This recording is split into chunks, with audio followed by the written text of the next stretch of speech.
¿Qué tal, amigos de Puntos y Comas? Nos da muchísimo gusto que nos acompañen, que estén con nosotros en este segmento de información útil rumbo a los comicios del domingo 2 de junio del 2024. Ayer hablábamos con ustedes de que ya se cerró el padrón electoral y por lo tanto quedó claro que la lista nominal de electores es la que se cierra con corte al 27 de marzo del 2024. De ahí van a partir todos los organismos electorales, tanto el Instituto Nacional Electoral como los organismos electorales de los 32 estados, para ir preparando toda la documentación que se utilizará el día de los comicios. ¿Por qué? Pues porque esa lista nominal de electores que se cerró el 27 de marzo es la que se va a utilizar como referencia para definir todos los trámites administrativos que tienen que ver con la instalación de las casillas, con la distribución de los cuadernillos donde vienen las reseñas de las credenciales que se usan para verificar con la credencial que usted entrega en la casilla, que verdaderamente está en la lista nominal. También con base en esas listas nominales se van a imprimir las boletas que se requieren tanto para la elección federal como para las elecciones en los estados de la República. De tal manera que esos números que refleja ya esa lista nominal es los que nos sirven de referencia para hacer otra serie de observaciones sobre los comicios del domingo 2 de junio. Por ejemplo, 12 de los 13 estados del país que en los comicios presidenciales del 2018 tuvieron votaciones por encima de la media nacional.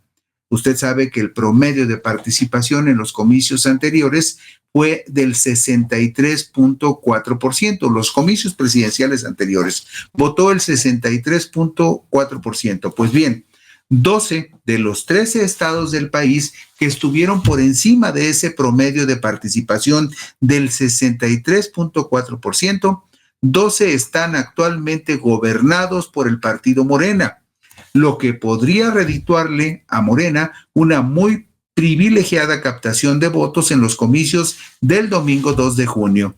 La oposición solo está presente en este segmento de entidades con mayor participación electoral. Está presente con el estado de Yucatán, que gobierna el PAN y que registró, curiosamente, el más alto índice de votación de toda la República en los comicios presidenciales del 2018. Escuche usted, con una presencia en las urnas del 75.4% de los ciudadanos inscritos en la lista nominal de electores del estado de Yucatán. Y entre las entidades que podrían aportarle más votos a Morena durante la contienda presidencial están Tabasco, la Ciudad de México, Campeche, Chiapas, Puebla, Estado de México, Oaxaca y Morelos. Está viendo usted en este momento en pantalla una diapositiva donde resumimos cuáles son esos 13 estados donde se rebasó la media nacional de participación en los comicios presidenciales del 2018, que fue del 63.4%. Ahí ve usted con claridad que Yucatán tuvo una participación del 75.4%, aunque su lista nominal de electores no es muy grande. En este momento, por ejemplo, con el corte al 27 de marzo de 2024, Yucatán tendría en este momento 1.769.856 ciudadanos inscritos en la lista nominal, pero usted sabe que de ese total es muy probable que participen el 62 o el 63%. Por lo tanto, no todos acuden a las urnas, pero en el caso de Yucatán no sería extraño que se repitiera una participación del 75.4% en particular en esa entidad federativa.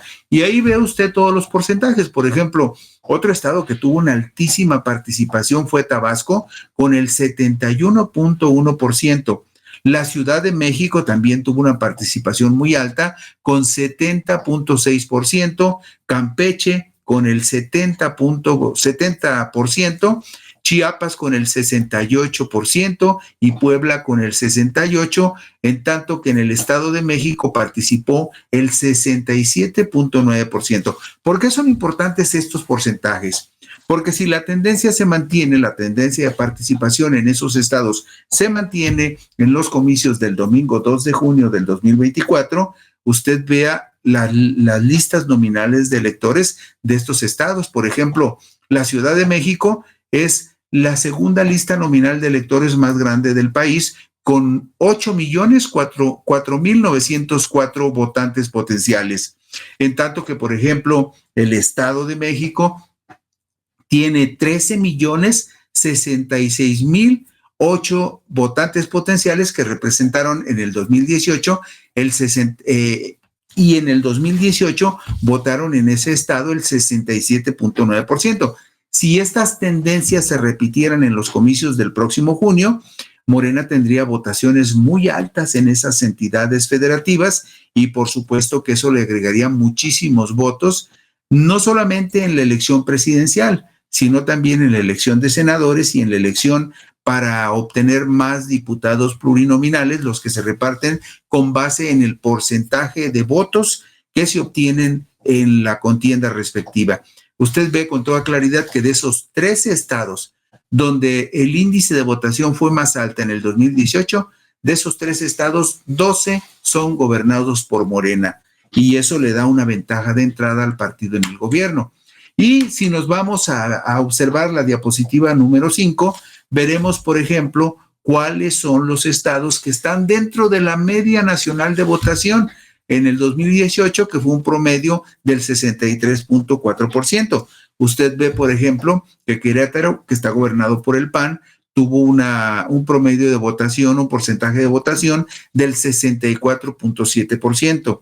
Colima, que es gobernado por Morena, tuvo 64,1%, Guerrero 64,1%, y está ahí incluido en este nivel medio de participación, está también el estado de Coahuila, que es gobernado por el PRI, con un porcentaje de participación del 63,6%.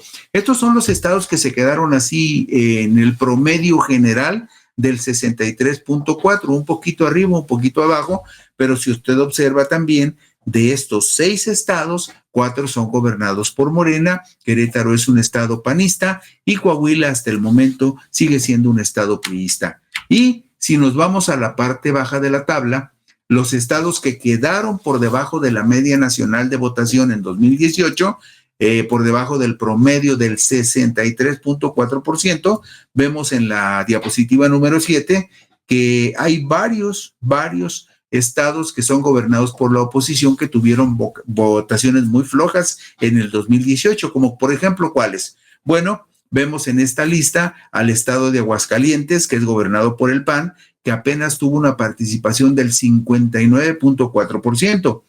Vemos el estado panista de Chihuahua, que tuvo un 54,4%, Guanajuato un 53,2%, Jalisco, a pesar de lo potente que es su lista nominal de casi 7 millones de votantes potenciales, nada más votó el 59,2%, en tanto que en Nuevo León, el segundo estado gobernado por Movimiento Ciudadano, votó solo el 55,8%, por debajo de la media nacional.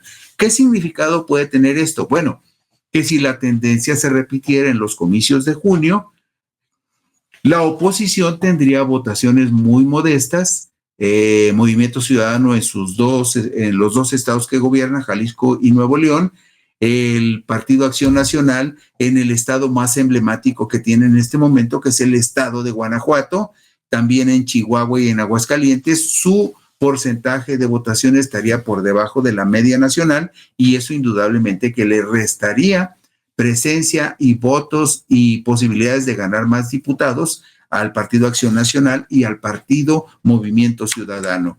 ¿Y qué otros datos relevantes podemos rescatar de esta lista nominal de electores? Bueno, lo que usted ya puede corroborar observando la lista nominal de electores de cada uno de los estados de la República, puede ver algo muy interesante, que los 12 estados más importantes por el número de habitantes que tienen y por los votantes potenciales, los 12 estados son los que tienen por arriba de los 3 millones de votantes que podrían acudir a las urnas.